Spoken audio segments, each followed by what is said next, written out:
Street used to be called Paradise Ave. Jessica Maldonado, Trenton resident and former member of the Bloods.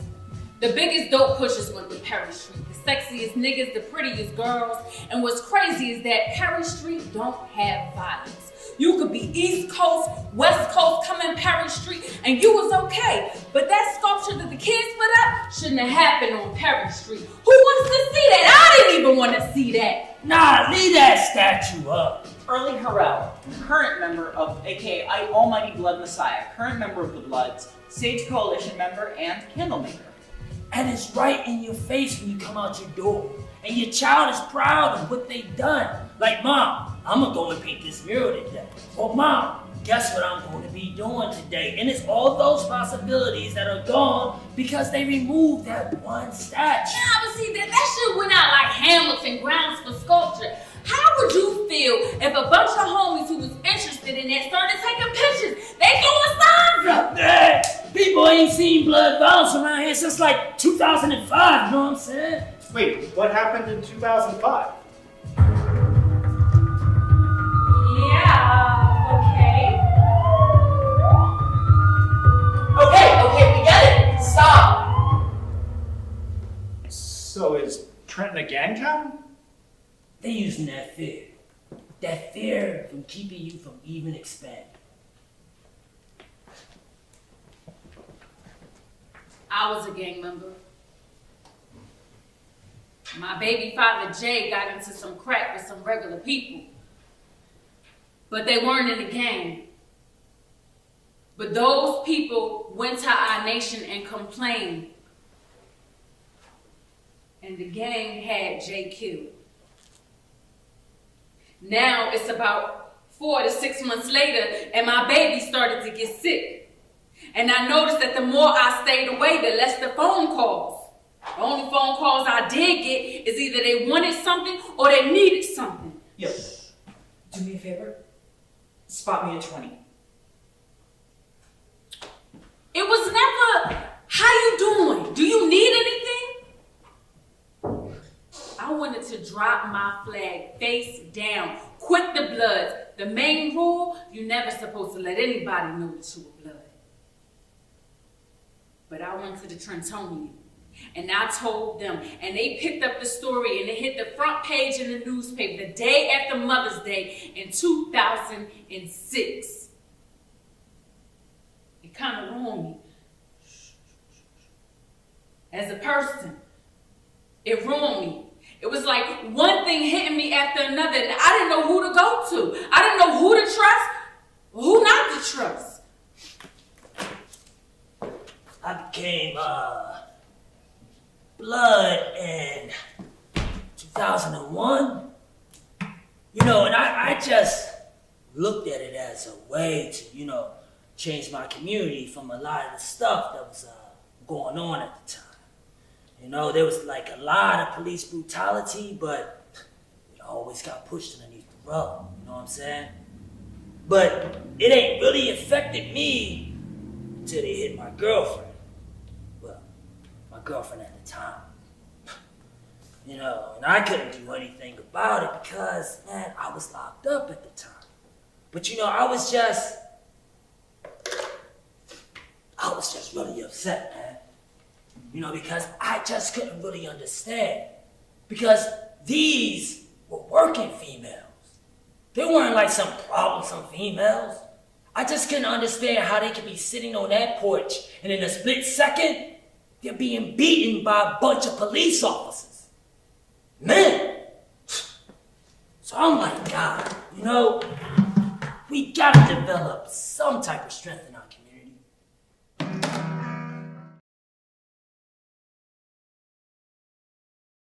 I don't think it should have come down. I thought that was wrong. Councilwoman Marge Caldwell Wilson. Just because the gangs would do this doesn't mean it's a gang sign. And if it was the children knowing it was a gang sign, it's still art, you know? Gangs haven't worn colors since 2005. They don't want us to identify them. 2005 was the old way. Nowadays, it's more neighborhood disputes. The problems now are kids who don't understand the consequences, the result of a lot of trauma. A A lot of trauma in this city.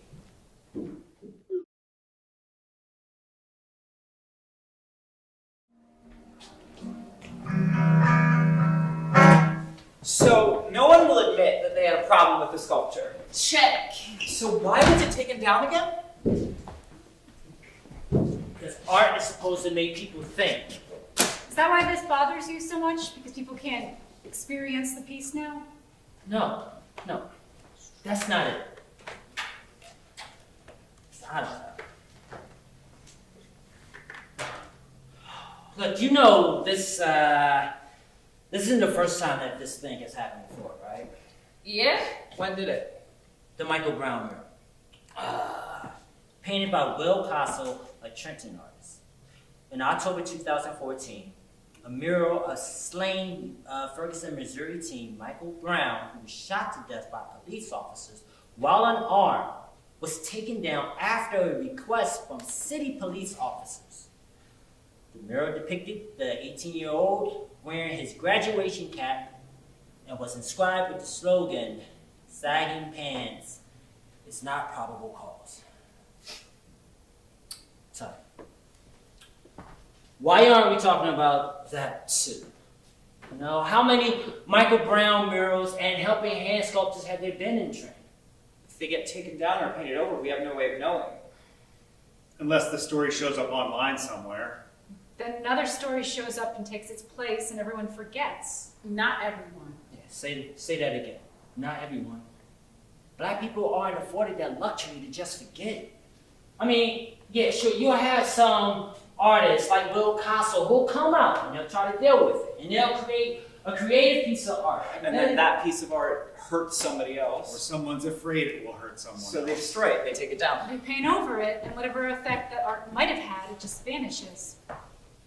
No, the Michael Brown murder, it hurt the community. They expressed their hurt, and then someone came along and painted over their hurt. But the thing is, the hurt that Black and brown people feel never stops, no matter how many murals go up. I'm just so tired. I'm just so tired of grieving my people, you know? I'm just so tired. And I'm sorry, I don't mean to be upset, but it's just too hard, you know? It's just too much. It's just way too much, man. One of the reasons that they were so quick to take down that sculpture in the first place was because they knew it was Black and brown kids who was putting it together. They don't care. They don't care. They don't care about our thoughts, our views, us, our lives. Right. Nothing. Right. And you know, it's disheartening. Why? Why don't they care? Huh? We matter. And we're just as important. But you know what? They never looked at us. They never looked at us like we were people. We were never people.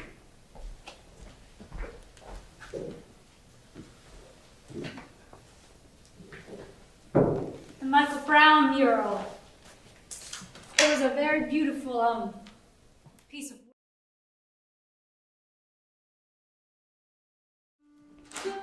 Sam Koenig, local artist, musician, and activist.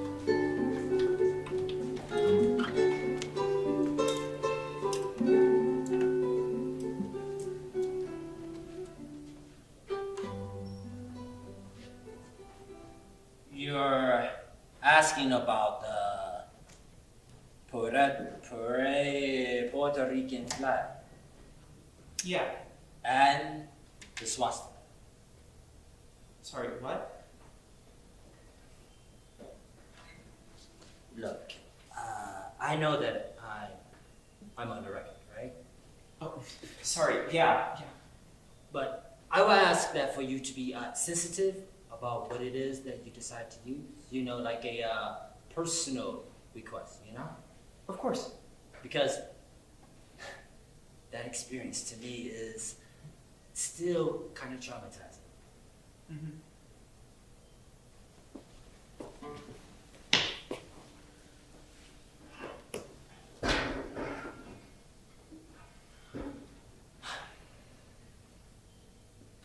I think you met Jose Ramos from Puerto Rico. He's an artist, and he had painted a very famous flag in Puerto Rico. And we had wanted to paint that same flag right here. We picked the house right on the corner. First, it was very hard trying to find who the owners were. I found a name. I found then another address in Trenton. I knocked on the guy's door. A very older man, you know? Yeah! We would like to paint a mural on your house. We'll take care of the property for you. Cutting the grass, even when it snows. You know, you won't ever have to go out there. I would just like to have like a canvas to work with. Yeah, okay, I'll go for that. I had the Puerto Rican Civic Association involved. Painters came out and they were painting their hearts out. We had a bunch of little kids involved. And they painted these small rocks to decorate the sidewalk. And my wife made empanadas. We had painted the first part of the painting, which was the flag itself. And the guys were still doing the murals. And the plan was to basically have a reveal. But it never got that far. Because the owner, he comes out with a can of spray paint. And he painted a swastika on the flag. Oh my God. And then he started to black out the star and stuff like that. And I'm at work and I get a phone call. And I just hop in my car. I don't say anything to anybody because I'm like blacked out. But in my head, I am thinking I am going to go and kill that guy. But when I finally get to him, I see his age and everything, and I see the little rocks that the kids had painted, and I was immediately reminded of the reasons why we had started this project, and how we were way beyond his hatred. And I think, wow, this is going to be great. This is a moment that I have in front of me. A person who's probably had decades of hatred inside of him. Hey! Hey! What are you doing? I don't want no Puerto Rican flag. So You said a mural. You never said a Puerto Rican flag.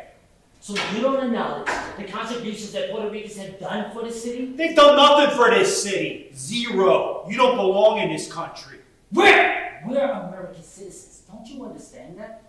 You ruined my hedges. You cut my hedges down to the damn ground. I don't want you doing anything touching my stuff anymore. Stay away from my property. So I'm like one-on-one talking with this guy, right? And somebody must have been doing a live video because that's when people start showing up. What the hell's going on? They won't let you put up your flag. We burn the house down. No, that's... You are going to completely defeat the purpose of what we're trying to do here. We changed that around immediately. And we gathered up the rest of the panels and the artists continued to paint. And we took the star from the door and we made a new flag. We would not allow this man and his racism to stop us. We would take his negativity and use it for fuel. Why? Why should we allow this one incident to keep us down? We can combat this with our weapons, music and art. Look, I own a house across the street. This guy won't let you paint on his house. You can do whatever you want on mine. Thank you. It's perfect. We had a beautiful peace rally. And it was amazing because all different nationalities, like the Latinos, came out with their flags to show support. Even the Latin kings, they showed up in force. But then, we started to get the phone calls, death threats to the pastors who were involved with the peace rally. Oh my god. I couldn't sleep for like 2 or 3 weeks straight. My wife is like all nervous. My son, he doesn't understand what's going on, he's like 6.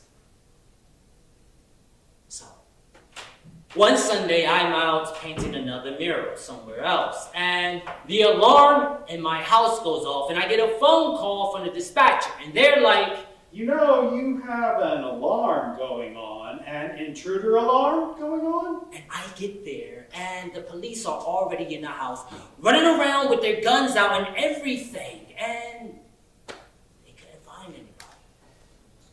But the back door, it had been pried open. Sam, they know people are home on Sundays, and one of your cars is in the front of the house, so we think they were coming in to That's terrifying. I know I told you this story on the record, but I ask that you be careful about what you use, because what can't happen is to awaken the sentiment of that community again. Of course. Like I told you this story, I told you this story in the sense of how ugly it got. For an art project? For an art project.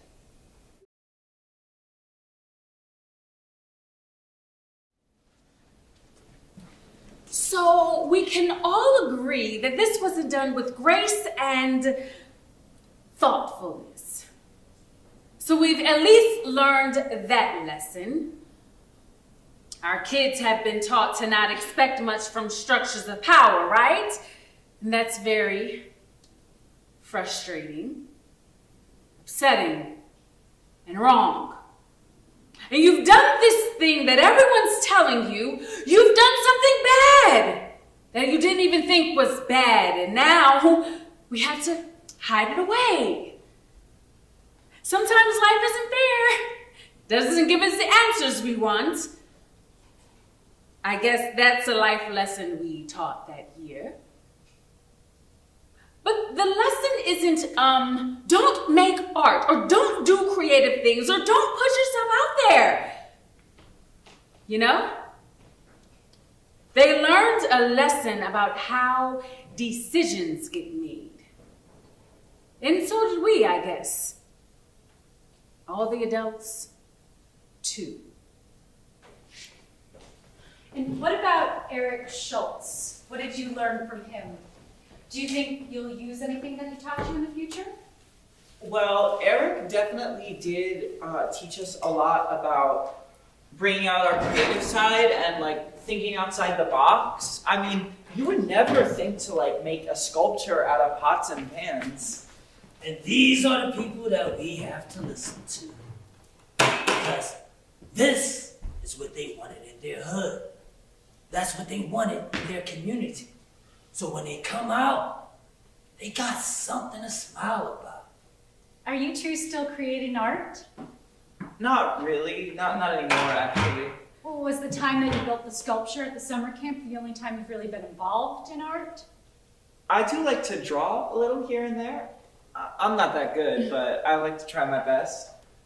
I did take an interest in fashion design this year. So, do you think that art in Trenton is helpful for the city and its residents or visitors? I definitely do think it says a lot about Trenton. I think Trenton is beautiful and unique in itself, and it might look different from the outside, but you don't have to live there personally to see the beauty and the strength in Trenton and its community. So, do you two consider yourselves artists? Me personally, no. Not really me either, no. I never looked at myself as an artist. Man, I can't even draw. So, I learned how to sculpt. And that goes into all the art that I do now. So not only can I make a candle, I can sculpt anything into that candle. I think art can bring people together, and I think art can mean a million things. And sometimes I'm like, it would be very nice if we can put that sculpture up again. That would be nice. You know, we actually pass by grounds of sculpture a lot, and I'm like, oh wow, like I remember we built this sculpture and we